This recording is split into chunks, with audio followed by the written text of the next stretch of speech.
Di 46 saliya da Yeketî Niştimanî Kurdistan melbendê heftê neyneweyê Yeketî Niştimanî Kurdistanê bi amadebûna hejmareka mezin ji kadr û endam û dost û lehînger û pêşmergehên qahraman ev roja bi çendîn çalakiya sax kirin û li pêşî heval hakim Sabir endamê serkirdetî û berpirsê melbendê heftê neynewe peyamek bi evê helkeftê ragihand.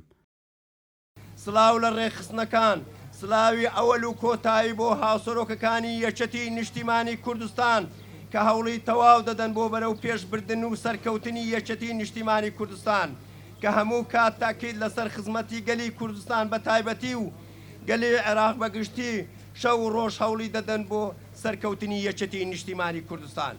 دووبارە سلااو لە خانەوادەی سەربەرزی شەهیدان لە پێشمەرگە قارەمانەکان لە کەم ئەندامانی سەنگەر هەر di berdewamiya saxkirina 46 saliya de Yeketî Niştimanî Kurdistan hejmareka pêşmergeyê derîn hatine xelatkirin û ji layê xwe ve kadr û endam û dost û lehîngerên yeketî ev roja berez li qelem dan. یەکەتی نیشتیمانی کوردستان یەکی شەش لە هەمی گەلی کورد پیرۆز دەکەین لە هەمی عایلەی شەهید و لە هەمی پێشمەرگەکان لە هەمی ڕێخستنەکانی دێرین یەکەتی نیشتیمانی کوردستان لە هەمی تین و توێژەکان. ئەمڕۆ ڕۆژی یادی یەکێتی نیشتیمانی کوردستان لەگەشت شەهیدان و هاوسەرۆکانی یەکێتی نیشتیمانی پیرۆز دەکەم. ئەمڕۆ ڕۆژی مێژووە لەبەرەوەی لە ساڵانی 70 سال ئاش بەتاڵ بوو دواتر بەڕێز مام جەلال لە چایەخانێک عزبێکی دانا لە سووریا ئەو عزبە بوو گوژانەوەی کوردستان و ئەویتر و ڕووبارێک خوێنمان داوە 46 ساڵ دامەزراندنی یەکێتی نیشتیمانی کوردستان دەکەن لە هەموو کوردەکان لە هەم پیرۆزبایی لە هەموو کوردەکان و لە هەموو وڵاتێک دەکەین لە هەموو کوردستان لە هەموو سەرۆکان و لە هەموو کادران و لە هەموو کوردستان. حزبەکە خۆدان بەتر ji 21,000 شەهیدان بتن.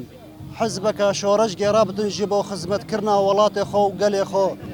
ئەو ژی یەکەتی نیشتیمانی کوردستانە ku diborîna 46 salan da kar û xebateke dûr û dirêj pêxemet gel û welat kiriye.